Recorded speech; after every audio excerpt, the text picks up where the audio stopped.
Hello दोस्तों, आज की इस नए वीडियो में आपका स्वागत है। तो मैं आपको भौतिक विज्ञान कांसाल पेपर करा रहा हूँ। इसमें पाँचवें सेट की ये पाँचवीं क्लास है। पाँचवें सेट की ये पाँचवीं क्लास है और इस क्लास में इसमें के सभी क्वेश्चन हल हो जाएंगे। ठीक है दोस्तों, तो देखिए मैंने आपको ये सभी एक एक क्वेश्चन मैंने आपको ये कराए हैं। ठीक है दोस्तों, मैंने आपको ये एक एक ऐसा कोई भी क्वेश्चन नहीं जिसको मैंने आपको छोड़ा है। तो देखिए, चलिए वीडियो की शुरुआत करते हैं। देखिए वीडियो आज यहाँ से शुरू करेंगे, खंड या से। तो दोस्तों देखिए, पहला क्वेश्चन क्या बोला है। पी एन संधि डायोड के अग्र अभिनत विन्यास की क्रिया समझाइए। अग्र वोल्टेज तथा अग्र धारा के बीच ग्राफ बनाकर निवोल्टेज दिखाइए। ठीक है, तो ये क्वेश्चन अब देखेंगे। तो इसको बहुत आसानी तरीके से आपको समझाऊंगा, तो आप लोग जरूर पूरा वीडियो अंत तक देखेंगे, आपको बहुत अच्छे से समझ में आएगा। तो देखिए दोस्तों, पीएन संधि डायोड में, ठीक है, सबसे पहले आपको पता होना चाहिए कि अग्र अभिनत क्या है। तो आपको पता होना चाहिए अग्र अभिनत क्या है। तो ध्यान से सुनिएगा। जब पी क्षेत्र को, ठीक है, जब पी क्षेत्र को बैटरी के धन सिरे से, जब पी क्षेत्र को बैटरी के धन सिरे से तथा एन क्षेत्र को बैटरी के ऋण सिरे से जोड़ते हैं तो यह संधि अग्र अभिनत कहलाती है। ठीक है, तो देखिए आप एकदम आसानी तरीके से समझेंगे। जब पीएन संधि डायोड के, ठीक है, ये पीएन संधि डायोड बना हुआ है। जब पीएन संधि डायोड के पी क्षेत्र को बैटरी के धन सिरे से तथा एन क्षेत्र को बैटरी के ऋण सिरे से जोड़ते हैं तो यह संधि अग्र अभिनत कहलाती है। ठीक है, आपको ये समझ में आ गया होगा। नहीं समझ में आया तो एकदम आसान ये लिखिए। जब पी क्षेत्र को बैटरी के धन सिरे से तथा एन क्षेत्र को बैटरी के ऋण सिरे से जोड़ते हैं तो यह संधि अग्र अभिनत कहलाती है। ठीक है दोस्तों, तो ये था, आपको पता चल गया अग्र अभिनत। यहाँ तक आप लिखेंगे अग्र अभिनत की परिभाषा। उसके बाद देखिए यहाँ पे विन्यास बोला है ना, विन्यास की क्रिया समझाइए। तो देखिए यहाँ से ये जो है, यहाँ से ये विन्यास की क्रिया पूरी है। ठीक है, यहाँ से पूरा नीचे तक की क्या है, विन्यास की क्रिया। तो आप लोग एकदम आराम से समझेंगे। देखिए इसमें हम समझाएंगे। देखिए अग्र अभिनत जैसे ही बनेगा। ठीक है, आपको मैं केवल 3 से 4 स्टेप में ये पूरा मैं आपको समझा दूंगा, तो आप लोग इसको अच्छे से समझेंगे। पहला स्टेप ये बताएंगे कि अग्र अभिनत में, ठीक है, अग्र अभिनत संधि में, ठीक है, अग्र अभिनत संधि में एक वैद्युत क्षेत्र उत्पन्न होता है। ठीक है, अग्र अभिनत संधि में एक वैद्युत क्षेत्र उत्पन्न होता है जो पी क्षेत्र से एन क्षेत्र की ओर होता है। तो पहला स्टेप आप ये याद रखेंगे कि पीएन संधि डायोड में एक वैद्युत क्षेत्र उत्पन्न होता है जो कि पी क्षेत्र से एन क्षेत्र की ओर होता है। तो पहला पॉइंट आप इतना याद रखेंगे कि पीएन संधि डायोड में एक वैद्युत क्षेत्र ई उत्पन्न होता है जो पी क्षेत्र से एन क्षेत्र की ओर होता है। पहला पॉइंट ये याद रखेंगे। दूसरा ये बताएंगे कि यह वैद्युत क्षेत्र आंतरिक वैद्युत क्षेत्र से, ये आंतरिक वैद्युत क्षेत्र ई आई लिखा है, ये लिखा ई आई। ठीक है, तो यह वैद्युत क्षेत्र आंतरिक वैद्युत क्षेत्र ई आई से अधिक शक्तिशाली होता है। ये वाला जो होगा ये अंदर वाले वैद्युत क्षेत्र से अधिक शक्तिशाली होगा। ठीक है, तो देखिए वैद्युत क्षेत्र उत्पन्न होने के कारण, ठीक है, तो वैद्युत क्षेत्र उत्पन्न होने के कारण पहला पॉइंट आप ये लिखेंगे कि वैद्युत क्षेत्र जो होगा पी से एन क्षेत्र की ओर होगा और यह वैद्युत क्षेत्र आंतरिक वैद्युत क्षेत्र से अधिक शक्तिशाली होगा। तीसरा पॉइंट आप ये याद रखेंगे कि जैसे ही वैद्युत क्षेत्र उत्पन्न होता है पी क्षेत्र से कोटर एन क्षेत्र की ओर, ठीक है, पी क्षेत्र से कोटर एन क्षेत्र की ओर तथा एन क्षेत्र से इलेक्ट्रॉन, ठीक है, पी क्षेत्र से कोटर, ये देखिए कोटर है, एन क्षेत्र की ओर और एन क्षेत्र से इलेक्ट्रॉन पी क्षेत्र की ओर चलने लगते हैं। ठीक है, पी क्षेत्र की ओर चलने लगते हैं। अब देखिए ये कोटर और ये इलेक्ट्रॉन, कोटर और इलेक्ट्रॉन संधि के पास, ये संधि के पास पहुंचकर, ठीक है, संधि के पास पहुंचकर संयोग करके, ठीक है, इधर से ये इलेक्ट्रॉन और इधर से ये कोटर पहुंचकर यहाँ पर संयोग करके ये आपस में विलुप्त हो जाएंगे। क्या हो जाएंगे? विलुप्त। तो पहला पॉइंट आप ये कि वैद्युत क्षेत्र उत्पन्न होगा पी से एन की ओर। यह वैद्युत क्षेत्र आंतरिक वैद्युत क्षेत्र से अधिक प्रबल होगा। वैद्युत क्षेत्र के कारण पी क्षेत्र से कोटर एन क्षेत्र की ओर और एन क्षेत्र से इलेक्ट्रॉन पी क्षेत्र की ओर चलने लगेंगे। अब देखिए ये दोनों, इधर से ये आएगा और इधर से ये, तो यहाँ पे ये आपस में आकर निरस्त हो जाएंगे, विलुप्त हो जाएंगे। ठीक है, तो देखिए प्रत्येक जो कोटर होंगे, इसमें जितने भी कोटर होंगे संयोग के लिए, ठीक है, संयोग के लिए क्या करेंगे, यहाँ पे संधि के लिए आएंगे। ठीक है, तो प्रत्येक इलेक्ट्रॉन कोटर संयोग के लिए बैटरी, ठीक है, पी क्षेत्र में बैटरी के धन सिरे में, ठीक है, बैटरी के धन सिरे के समीप पहुंचकर यहाँ से देखिए इलेक्ट्रॉन ये इधर चलेगा और इधर से इलेक्ट्रॉन ये पहुंचकर धन सिरे पर, ठीक है, धन सिरे के समीप इसका सहसंयोजक बंध टूट जाता है। तो जैसे ऐसा संयोजक बंध टूटता है, इसमें धारा का प्रवाह होने लगता है। देखिए, तो आप सिर्फ 3 से 4 पॉइंट याद रखेंगे, बस आपको ये लिख लेंगे, क्योंकि ये लिखना होता है, काफ़ी लंबा होता है। तो आप इसमें लिखेंगे क्या कि अग्र अभिनत में, ठीक है, अग्र अभिनत में एक वैद्युत क्षेत्र ई पी क्षेत्र से एन क्षेत्र की ओर स्थापित हो जाता है, पी क्षेत्र से एन क्षेत्र की ओर स्थापित हो जाता है, जो कि आंतरिक वैद्युत क्षेत्र से अधिक शक्तिशाली होता है। ठीक है, ये जो होगा इससे अधिक शक्तिशाली होगा। वैद्युत क्षेत्र उत्पन्न होने के कारण पी क्षेत्र से कोटर एन क्षेत्र की ओर और एन क्षेत्र से इलेक्ट्रॉन पी क्षेत्र की ओर चलने लगते हैं। ये कोटर और इलेक्ट्रॉन संधि के समीप आकर विलुप्त हो जाते हैं। तो कुछ इलेक्ट्रॉन पी क्षेत्र से होकर कहाँ पे आ जाते हैं, पी क्षेत्र से होकर बैटरी के धन सिरे पर आ जाते हैं और यहाँ पर इसका सहसंयोजक बंध टूट जाता है, जिसके कारण इसमें धारा का प्रवाह होने लगता है। तो दोस्तों आप लोग ये पूरा देख लेंगे, एक बार पढ़ लेंगे, आपको अच्छे से और समझ में आ जाएगा। देखिए, जब पीएन संधि डायोड के पी क्षेत्र को बाह्य बैटरी के धन सिरे से तथा एन क्षेत्र को बैटरी के ऋण सिरे से जोड़ते हैं, तो यह संधि अग्र अभिनत कहलाती है। ठीक है, पी को किससे, प्लस से, और एन को माइनस से जोड़ते हैं, तो अग्र अभिनत।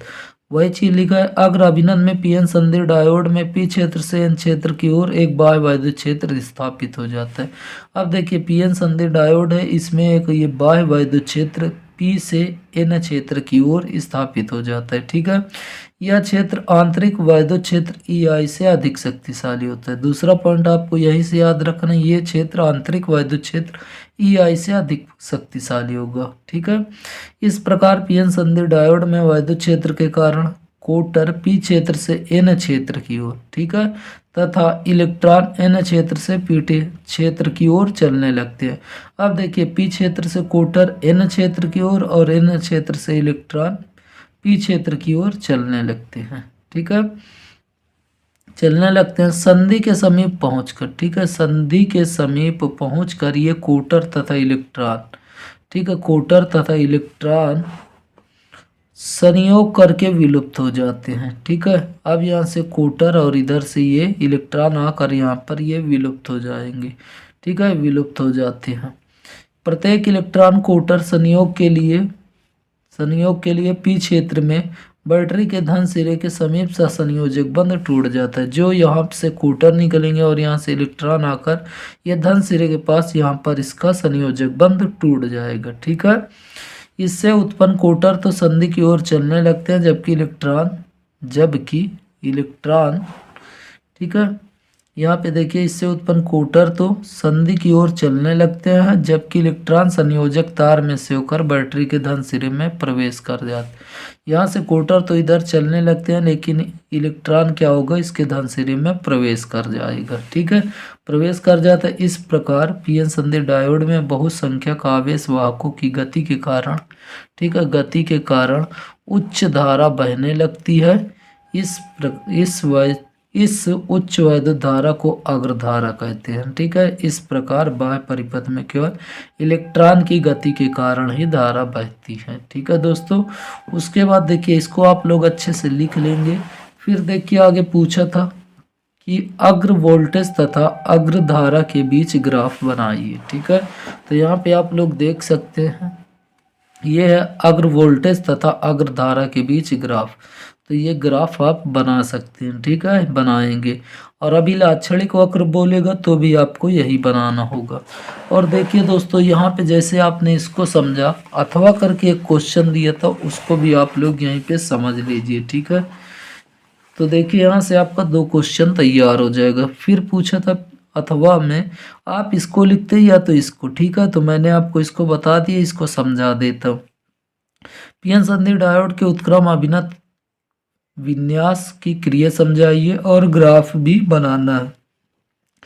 तो इसको भी आप लोग वैसे ही लिख लेंगे। ठीक है, इसमें थोड़ा सा चेंज करेंगे क्या कि जब देखिए उत्क्रम अभिन्नत में सीधा बोलेंगे कि जब पी क्षेत्र को बैटरी के ऋण सिरे से, यहाँ पे बदल जाएगा, पी क्षेत्र को बैटरी के ऋण सिरे से जोड़ेंगे और एन क्षेत्र को धन सिरे से, तो यह उत्क्रम अभिन्नत होगा। ठीक है, उत्क्रम अभिन्नत होगा। बाकी ये चीज़ें सेम ऐसे ही रहेगी। जहाँ पे प्लस लग जाएगा तो ये आकर्षित इधर होगा और इधर ये आकर्षित होगा। ठीक है दोस्तों, तो चलिए इसको मैं फिर आपको उत्क्रम अगर अगले क्वेश्चन में आता है, क्वेश्चन पेपर में, तो उसको अच्छे से समझाऊंगा। ठीक है दोस्तों, तो चलिए अब देखते हैं अगला क्वेश्चन। अब देखिए दूसरा क्वेश्चन था 7वां, बोर के क्वांटम सिद्धांत की सहायता से। ठीक है, तो इसको मैंने छोड़ रखा है, इसकी जगह मैंने ये आपको बंधन ऊर्जा वाला करा दिया। ठीक है, ये काफ़ी आसान क्वेश्चन था। बंधन ऊर्जा से क्या समझते हैं, और ये न्यूमेरिकल है। ठीक है, तो देखिए ये वाला क्वेश्चन देखेंगे। तो बंधन ऊर्जा क्या होती है आप लोग समझ लीजिए ऐसे ही कि अगर कोई नाभिक है, ठीक है, नाभिक है, नाभिक के अंदर न्यूट्रॉन और प्रोटॉन, ठीक है, नाभिक के अंदर उपस्थित न्यूक्लियनों को बांधने के लिए आवश्यक ऊर्जा, ये दोनों को बांधने के लिए जो ऊर्जा की आवश्यकता होती है वही उसकी बंधन ऊर्जा होती है। ठीक है, नाभिक के अंदर न्यूक्लियनों को बांधने के लिए आवश्यक ऊर्जा को बंधन ऊर्जा कहते हैं। ठीक है, तो चलिए इसकी भी परिभाषा आप लोग लिखेंगे।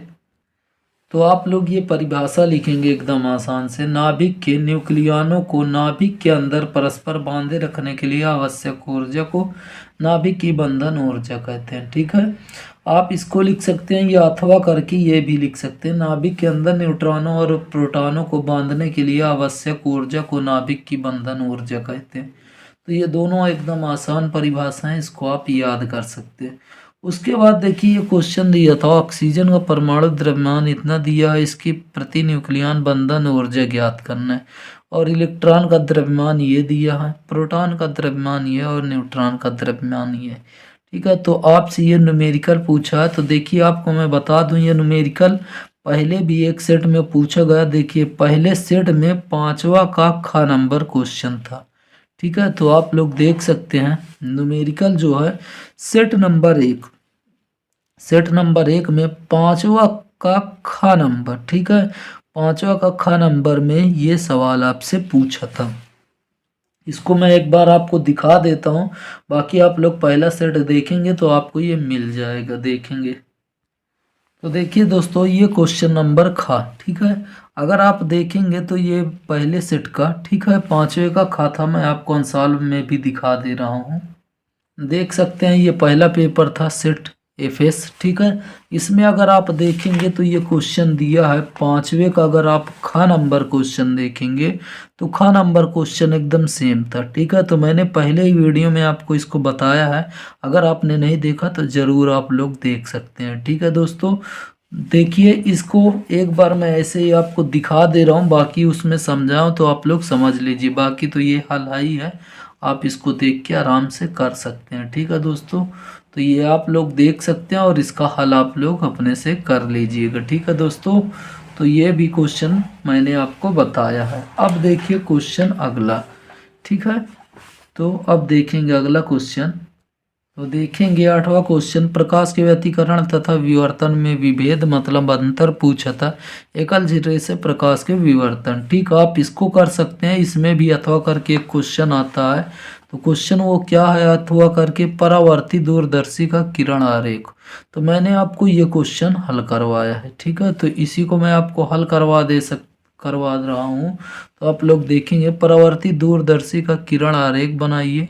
एक खगोलीय दूरदर्शी की आवर्धन क्षमता 5 है तथा इसके अभिदृश्यक तथा नेत्रिका लेंसों के बीच की दूरी 36 है। ठीक है, यदि अंतिम प्रतिबिंब अनंत पर बन रहा हो तब दोनों लेंसों की फोकस दूरियां ज्ञात कीजिए। तो ये क्वेश्चन का आप लोग आंसर देखेंगे। तो देखिए दोस्तों, यहाँ पे परावर्ती दूरदर्शी का किरण आरेख बनाना है। ठीक है, और इसका न्यूमेरिकल। तो यहाँ पे मैंने इसका न्यूमेरिकल कर रखा है। बस आपको यहाँ पे चित्र बनाना है। तो देखिए, आपको पता नहीं होगा, अगर आप 7 सेट लगा लेते हैं तो 7 सेट में काफ़ी क्वेश्चन आप लोग को यहाँ वहाँ देखने को मिल जाते हैं पूरे पेपर में। तो देखिए, ये क्वेश्चन भी परावर्ती दूरदर्शी का किरण आरेख ये पहले भी पूछा है क्वेश्चन। तो देख लीजिए किस में पूछा। तो ये पूछा था जो सेट दूसरा। ठीक है, दूसरा सेट में ये क्वेश्चन पूछा है। दूसरा सेट में कौन सा क्वेश्चन है ये भी मैं आपको दिखाऊंगा, तो आप लोग वहां से वीडियो देख सकते हैं। दूसरा सेट अगर आप देखे हैं, ठीक है, दूसरा पेपर हल किया है अनसॉल्व का, तो आपको ये क्वेश्चन यहाँ पे एकदम आसानी से कर लेंगे। तो चलिए, इसका भी मैं किरण आरेख आपको दिखा रहा हूँ। तो देख सकते हैं दोस्तों, ये तीसरा सेट है। ठीक है, तीसरा सेट एफी हुआ है। इससे पहले वाले ही सेट में ये क्वेश्चन आपसे पूछा है। देखिए क्वेश्चन नंबर ये 7वां।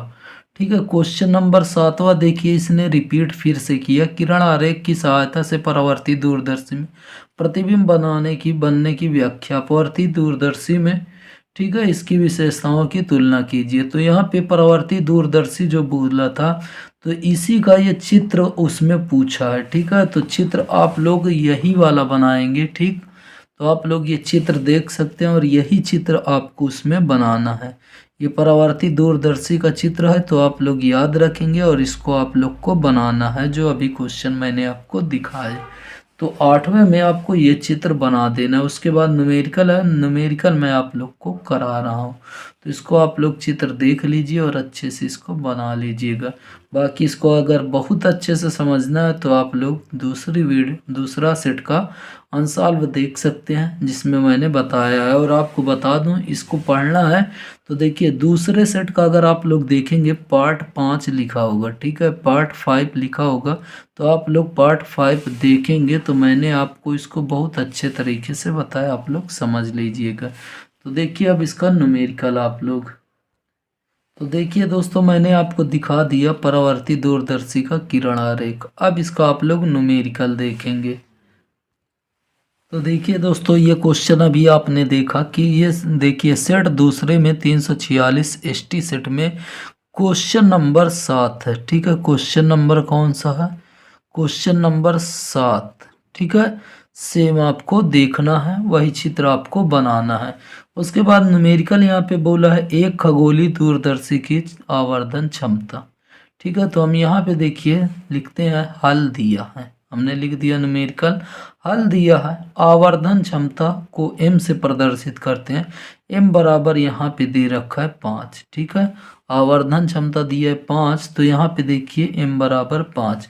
उसके बाद तथा इसके अभिदृश्यक तथा नेत्रिका लेंसों की बीच की दूरी, मतलब नली की लंबाई जो बोला है, नली की लंबाई या दूरी, तो देखिए एफ ओ अभिदृश्यक की फोकस दूरी है और एफ ई नेत्रिका लेंस की फोकस दूरी। तो उसने नली की लंबाई जो बोला है, F O plus F E का मान कितना बोला है, 36। ठीक है, 36 सेंटीमीटर। ये किस में है, सेंटीमीटर में। ये आप लोग मात्रक जरूर लिखिए सेंटीमीटर में। इसे हमने समीकरण 1 बना लिया। अब देखिए, आवर्धन का फार्मूला में पता है, आवर्धन का फार्मूला क्या होता है, तो आप लोग देखेंगे होता है अभिदृश्यक की फोकस दूरी बटे नेत्रिका लेंस की फोकस दूरी। ठीक है, अभिदृश्यक लेंस की फोकस दूरी बटे नेत्रिका लेंस की फोकस दूरी। और m का मान क्वेश्चन में दे रखा है 5। m का मान दे रखा है 5, तो F O upon F E. तो यहाँ से देखिए एफ ओ का मान निकाल लेंगे। एफ ओ का मान जैसे निकालते हैं तो देखिए एफ ओ का मान कितना आ गया, 5 5 पी। ठीक है, 5 5 5 एफ ई आ गया। तो यहाँ पे देखिए एफ ओ का मान समीकरण 1 में रख देंगे। एफ ओ का मान समीकरण 1 में रख देते हैं। तो देखिए यहाँ पे मैंने लिखा समीकरण 1 में एफ ओ का मान रखने पर, तो देखिए एफ ओ की जगह 5 एफ ई, ठीक है, एफ ओ की जगह 5 एफ ई और प्लस एफ ई बराबर कितना है 36, ठीक है, बराबर 36। तो देखिए 5 और 1 6 हो जाएगा, 5 और 1 6 एफ ई बराबर 36। तो 6 से काटेंगे, 6 6 36, ठीक है, 6 छक्का 36। तो यहाँ पे आप देखेंगे एफ ई का मान कितना आ गया 36, एफ ई का मान 36 आ गया। तो हम यहाँ पे अगर मान रख देंगे, ठीक है, एफ ई का मान यहाँ पे हमने रख दिया। तो देखिए ये हो जाएगा, क्योंकि दोनों का जोड़ आना चाहिए 36। तो देखिए एफ ई का मान कितना 6, तो यहाँ पे अगर आप रख देते हैं 6 तो इधर आएगा, तो 36 में से 6 जाएगा 30। आप इसको दोनों को जोड़ देंगे तो ये देखिए एफ ओ और एफ ई का मान कितना 36, ये दोनों को जोड़ने पर। तो देखिए ये दोनों आंसर होगा, दोनों फोकस दूरियां पूछा था। यहाँ पे आप लोग क्वेश्चन में देख सकते हैं, यदि अंतिम प्रतिबिंब अनंत पर बन रहा है तब दोनों लेंसों की फोकस दूरियां ज्ञात कीजिए। तो दोनों लेंसों की फोकस दूरियां यही आएगी। नेत्रिका लेंस की फोकस दूरी 6 सेंटीमीटर और अभिदृश्यक लेंस की फोकस दूरी 30 सेंटीमीटर। ये आप यहाँ पे आंसर लिख सकते हैं, या तो आप इस प्रकार भी लिख सकते हैं। ठीक है दोस्तों, तो आज का इस वीडियो का ये अंतिम क्वेश्चन है। और आपको बता दूं कि ये चैप्टर मतलब ये क्वेश्चन पेपर भी पूरा आज हल हो जाएगा। ठीक है, तो आप लोग देख सकते हैं इसका जो लास्ट क्वेश्चन क्या है। सी तथा 2C धारिता वाले दो समांतर प्लेट संधारित्र चित्रानुसार V विभवांतर वाली बैटरी से जोड़े जाते हैं। यदि बैटरी को हटा दें तथा C धारिता वाले संधारित्र की प्लेटों के बीच पूर्ण रूप से K परावैद्युतांक का पदार्थ भर दें तब ज्ञात कीजिए। ठीक है, पहला संयोजन की कुल धारिता, फिर दूसरा क्वेश्चन है संयोजन के बीच अंतिम विभवांतर, फिर तीसरा क्वेश्चन है संयोजन पर कुल संचित ऊर्जा। तो यहाँ पे ये 3 क्वेश्चन आपसे पूछा और ये चित्र दिया है। ठीक है दोस्तों, तो इसको बता देता हूँ, बाकी आप लोग इसको अगर देखेंगे वैद्युत फ्लक्स मैंने आपको पहले भी बता रखा है। उसके बाद खोखले गोली के बाहर, ठीक है, ये क्वेश्चन भी मैं आपको हल कराया हूँ। ठीक है, तो आप लोग लगातार देखते आ रहे होंगे तो आपको पता चलेगा कि ये क्वेश्चन मैंने पहले भी करा चुका हूँ। ठीक है, तो चलिए इसका हल देखते हैं। तो देख सकते हैं ये न्यूमेरिकल है, ठीक है, ये चित्र है। इसका हल देखते हैं। तो देखिए C तथा 2C समांतर क्रम में, C और 2C किस क्रम में, समांतर क्रम में। समांतर क्रम का फार्मूला होता है C बराबर C1 प्लस C2। C बराबर क्या होता है C1 प्लस C2। तो हमने यहाँ पे देखिए C दिया है, इसलिए हम यहाँ पे C डैश मान लेते हैं। क्या मान लेते हैं, C डैश बराबर C1 प्लस C2। C1 का मान दिया है C और C2 का मान दिया है 2C। तो देखिए C 2C ये हो जाएगा 3C। ठीक है, कितना हो गया 3C। अब देखिए कुल आवेश हमें निकालना हो तो कुल आवेश बराबर होता है, ठीक है, Q बराबर CV। Q बराबर क्या होता है CV। तो यहाँ पे अगर आप देखें C डैश इसको हमने माना है, ठीक है, इसको हमने क्या माना C डैश। तो C डैश का मान 3C, ठीक है, C डैश का मान 3C। उसके बाद V का मान V है, ठीक है।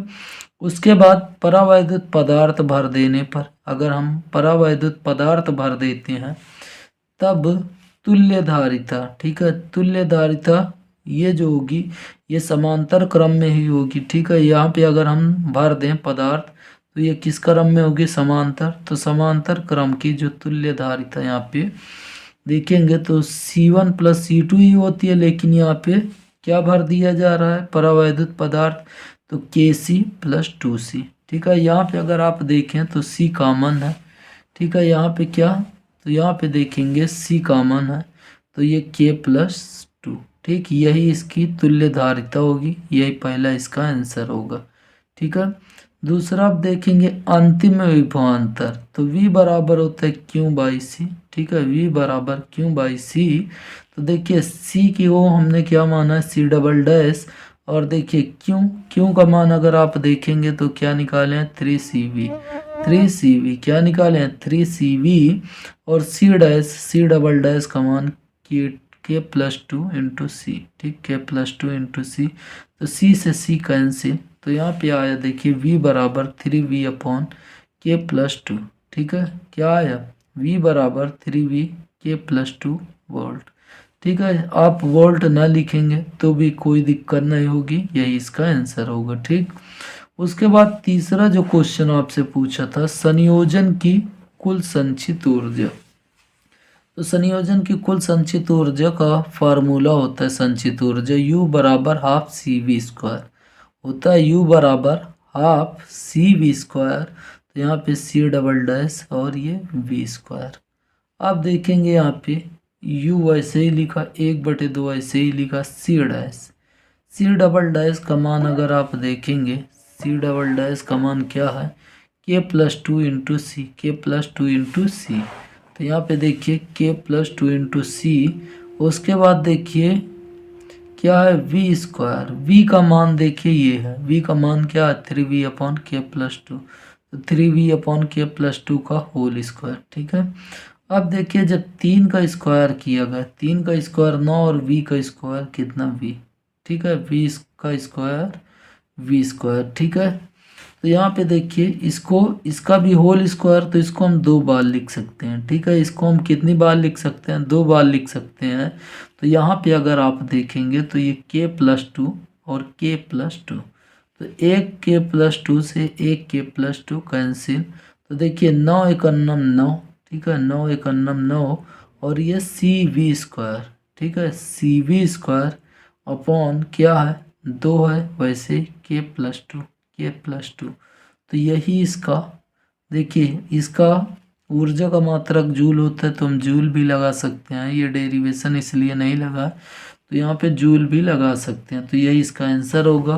तो दोस्तों अगर आप देखेंगे तो मैंने आपको एक से, ठीक है, एक से जो पूरा मैंने आपको 5 सेट, ठीक है, भौतिक विज्ञान का अभी तक मैंने 5 सेट आपको हल करा दिया है, ठीक है दोस्तों। अगर अभी तक आपने नहीं देखे हैं तो आप प्लेलिस्ट में जाकर जरूर 1 नंबर से आप पूरा एक एक आंसर देखते हल करते हुए आ सकते हैं, ठीक है, जो कि आप लोग को काफ़ी बोर्ड एग्जाम में महत्वपूर्ण होगा आप लोग के लिए। तो दोस्तों आज की वीडियो में आपको हमने इतना ही बताया, अगले वीडियो में सेट 6वें की स्टार्टिंग करेंगे, जिसमें क्वेश्चन नंबर यहाँ से आपको बताएंगे, ठीक है दोस्तों। तो अगर आपको वीडियो अच्छी लगी तो प्लीज़ आप इस वीडियो को लाइक कीजिए और अपने दोस्तों के साथ ज़्यादा से ज़्यादा शेयर कीजिए, और साथ में चैनल को भी सब्सक्राइब कर लीजिए। तो ठीक है दोस्तों, आज की वीडियो में इतना ही रखते हैं, फिर आपसे मिलेंगे अगले वीडियो में। तब तक के लिए दोस्तों जय हिंद जय भारत।